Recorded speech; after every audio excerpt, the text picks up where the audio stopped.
As long as I can remember, I have felt a very deep connection to animals and to the ocean. And at this age, my personal idol was Flipper the dolphin. And when I first learned about endangered species, I was truly distressed to know that every day animals were being wiped off the face of this earth forever. And I wanted to do something to help, but I always wondered, what could one person possibly do to make a difference? And it would be 30 years, but I would eventually get the answer to that question. When these heartbreaking images of oiled birds finally began to emerge from the Gulf of Mexico last year during the horrific BP oil spill, a German biologist by the name of Sylvia Gauss was quoted as saying, "We should just euthanize all oiled birds because studies have shown that fewer than 1% of them survive after being released." And I could not disagree more. And in addition, I believe that every oiled animal deserves a second chance at life. And I want to tell you why I feel so strongly about this. On June 23, 2000, a ship named the Treasure sank off the coast of Cape Town, South Africa, spilling 1,300 tons of fuel, which polluted the habitat of nearly half the entire world population of African penguins. Now, the ship sank between Robben Island to the south and Dasson Island to the north, and these are two of the penguins' main breeding islands. And exactly 6 years and 3 days earlier, on June 20th, 1994, a ship named the Apollo C sank near Dasson Island, oiling 10,000 penguins, half of which died.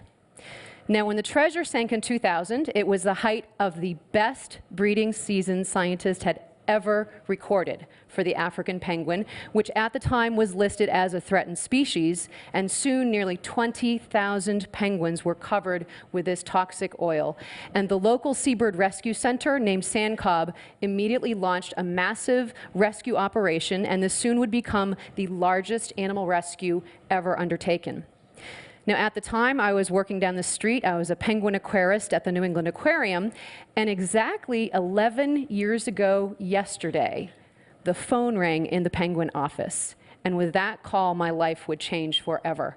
It was Estelle Vandermeer calling from Sandcob saying, "Please come help. We have thousands of oiled penguins and thousands of willing but completely inexperienced volunteers, and we need penguin experts to come train and supervise them." So 2 days later, I was on a plane headed for Cape Town with a team of penguin specialists. And the scene inside of this building was devastating and surreal. In fact, many people compared it to a war zone. And last week, a 10-year-old girl asked me, "What did it feel like when you first walked into that building and saw so many oiled penguins?" And this is what happened. I was instantly transported back to that moment in time. Penguins are very vocal birds and really, really noisy. And so I expected to walk into this building and be met with this cacophony of honking and braying and squawking. But instead, when we stepped through those doors and into the building, it was eerily silent. So it was very clear these were stressed, sick, traumatized birds. The other thing that was so striking was the sheer number of volunteers. Up to 1,000 people a day came to the rescue center, and eventually, over the course of this rescue, more than 12,500 volunteers came from all over the world to Cape Town to help save these birds. And the amazing thing was that not one of them had to be there. Yet they were. So for the few of us that were there in a professional capacity, this extraordinary volunteer response to this animal crisis was profoundly moving and awe-inspiring. So the day after we arrived, 2 of us from the aquarium were put in charge of room 2, and room 2 had more than 4,000 oiled penguins in it. Now, mind you, 3 days earlier, we had 60 penguins under our care. So we were definitely overwhelmed and just a bit terrified. At least I was. Personally, I really didn't know if I was capable of handling such a monstrous task. And collectively, we really didn't know if we could pull this off, because we all knew that just 6 years earlier, half as many penguins had been oiled and rescued, and only half of them had survived. So would it be humanly possible to save this many oiled penguins? We just did not know. But what gave us hope were these incredibly dedicated and brave volunteers, 3 of whom here are force-feeding penguins. And you may notice they're wearing very thick gloves. And what you should know about African penguins is that they have razor-sharp beaks. And before long, our bodies were covered head to toe with these nasty wounds inflicted by the terrified penguins. Now, the day after we arrived, a new crisis began to unfold. The oil slick was now moving north towards Dassin Island, and the rescuers despaired because they knew if the oil hit, it would not be possible to rescue any more oiled birds, and there really were no good solutions. But then finally, one of the researchers threw out this crazy idea. He said, okay, why don't we try and collect the birds at the greatest risk of getting oiled? They collected 20,000, and we'll ship them 500 miles up the coast to Port Elizabeth in these open-air trucks and release them into the clean waters there and let them swim back home. So... So 3 of those penguins, Peter, Pamela, and Percy, wore satellite tags, and the researchers crossed their fingers and hoped that by the time they got back home, the oil would be cleaned up from their islands. And luckily, the day they arrived, it was. So it had been a huge gamble, but it had paid off. And so they know now that they can use the strategy in future oil spills. So in wildlife rescue, as in life, we learn from each previous experience, and we learn from both our successes and our failures.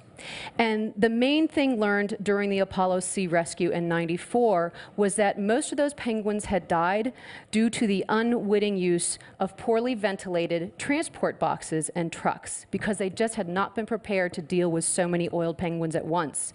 So in these 6 years between these 2 oil spills, they'd built thousands of these well-ventilated boxes, and as a result, during the treasure rescue, just 160 penguins died during the transport process, as opposed to 5,000. So this alone was a huge victory. Something else learned during the Apollo rescue was how to train the penguins to take fish freely from their hands using these training boxes, and we used this technique again during the treasure rescue. But an interesting thing was noted during the training process. The first penguins to make that transition to free feeding were the ones that had a metal band on their wing from the Apollo C spill 6 years earlier. So penguins learn from previous experience too. So all of those penguins had to have the oil meticulously cleaned from their bodies, and it would take 2 people at least an hour just to clean 1 penguin. And when you clean a penguin, you first have to spray it with a degreaser. And this brings me to my favorite story from the treasure rescue. About a year prior to this oil spill, a 17-year-old student had invented a degreaser. And they'd been using it at Sand Cobb with great success, so they began using it during the treasure rescue. But partway through, they ran out. So in a panic, Estelle from Sand Cobb called the student and said, please, you have to make more. So he raced to the lab and made enough to clean the rest of the birds. So I just think it is the coolest thing that a teenager invented a product that helped save the lives of thousands of animals. So what happened to those 20,000 oiled penguins, and was Sylvia Gauss right? Should we routinely euthanize all oiled birds because most of them are going to die anyway? Well, she could not be more wrong. After 500,000 hours of grueling volunteer labor, more than 90% of those oiled penguins were successfully returned to the wild. And we know from follow-up studies that they have lived just as long as never-oiled penguins and bred nearly as successfully.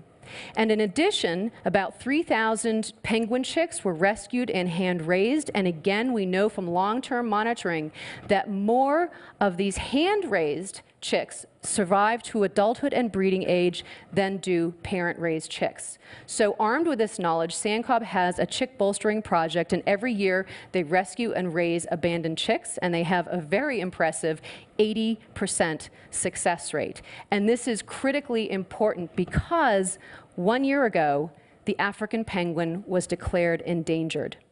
And they could be extinct in less than 10 years if we don't do something now to protect them. So what did I learn from this intense and unforgettable experience. Personally, I learned that I am capable of handling so much more than I ever dreamed possible. And I learned that one person can make a huge difference. Just look at that 17-year-old. And when we come together and work as one, we can achieve extraordinary things. And truly, to be a part of something so much larger than yourself is the most rewarding experience you can possibly have. So I'd like to leave you with one final thought and a challenge, if you will. My mission as the Penguin Lady is to raise awareness and funding to protect penguins. But why should any of you care about penguins? Well, you should care because they're an indicator species. And simply put, if penguins are dying, it means our oceans are dying. And we ultimately will be affected because, as Sylvia Earle says, the oceans are our life support system. And the two main threats to penguins today are overfishing and global warming. And these are two things that each one of us actually has the power to do something about. So if we each do our part, together we can make a difference and we can help keep penguins from going extinct. Humans have always been the greatest threat to penguins, but we are now their only hope. Thank you.